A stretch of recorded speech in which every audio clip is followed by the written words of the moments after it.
This is Carl at National RV Detroit. I'm going to walk you through this 2008 Salem travel trailer. The model number is 30QBSS, as you can see. And this is kind of looks like a how-to video. I'm just going to show you some of the features and how they work, okay? So you've got, obviously have regular crank-down stabilizers, 2 axles. This is your fresh water fill. The most common way to get water is the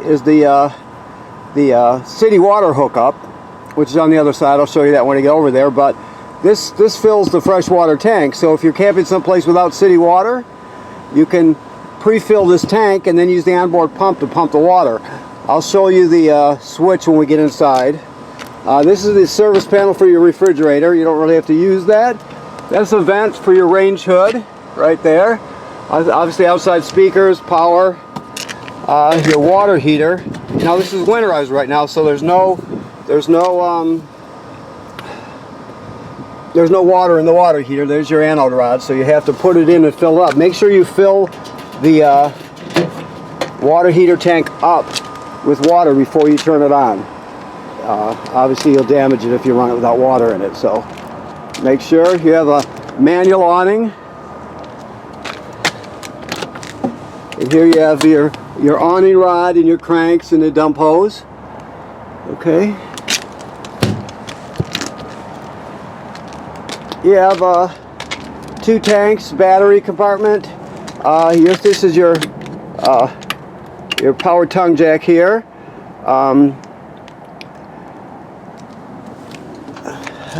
There's no kill switch for the battery. This one is an older one that doesn't have it, so you don't need that. You do have a sway plate or a sway control hookup, the side type, in case you're going to use that.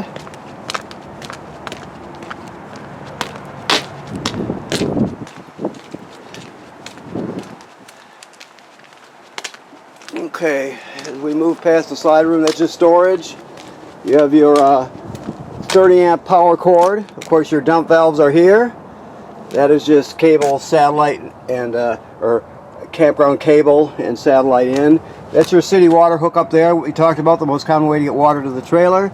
You have an outside shower here. More storage in this compartment. Okay. Alrighty. And freezing cold. And of course, that's where your cord pulls out from. It is cold. So let's see what we have here. Okay, so your slide room button is here, obviously. Lights. If we come around here by the range, to light your water heater on gas is right here, right? This is your monitor panel. You can turn your water pump on right here. We talked about the water pump.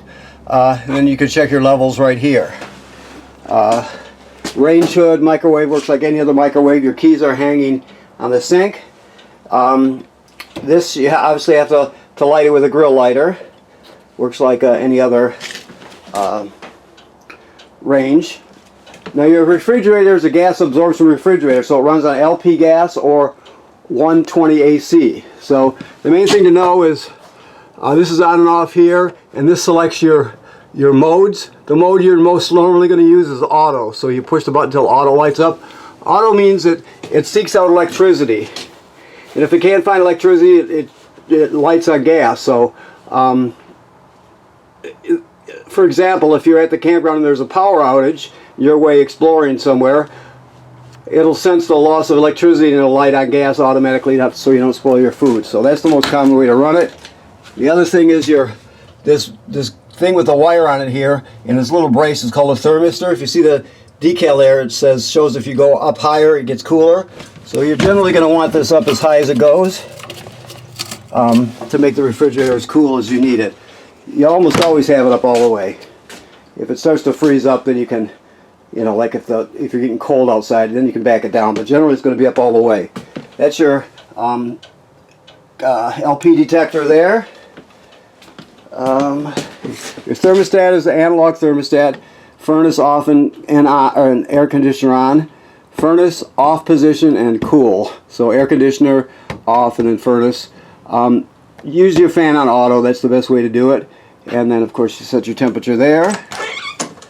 Pretty standard. You work, the toilet is got a flusher here, if you can see it right there. The thing is you can't use it dry, so when you get to the campground you put a dose of chemical in the bowl. Then you pull the flush lever and let about a gallon or so of water, maybe a little more, go into the tank below along with the chemical, and that's ready to be used. So you have to have chemical and water in it to start off with, otherwise it'll get clogged up, it'll just be a mess. So make sure you do that. Bunk room is pretty much self-explanatory. Your power converter is right there. That converts AC to DC power. Also charges your battery. Your table drops down to a bed, of course. This is a jackknife, so this turns into a bed. Of course, TV here and some sound. And your front bedroom. There's storage underneath the bed. That's your emergency window. You're just going to pull the lever outward, push the window through till it's open, and then pop the screen out and you can escape in an emergency. Okay. The rest of it is self-explanatory, just lights and storage.